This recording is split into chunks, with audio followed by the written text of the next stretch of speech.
Hello and welcome back to my channel. In today's video, I will show you how to fix the DoorDash error code 2. So let's get started.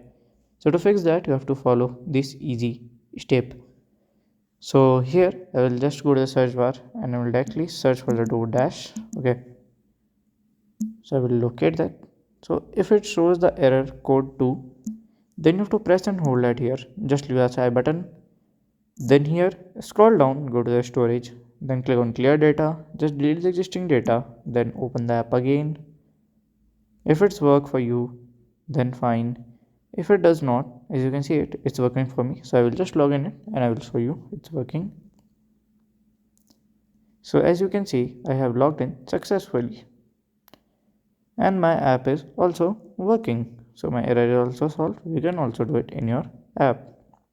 So if you have any question, you can let me know in the comment section. And if you find this video helpful, make sure you like, subscribe and share the video. Thank you for watching.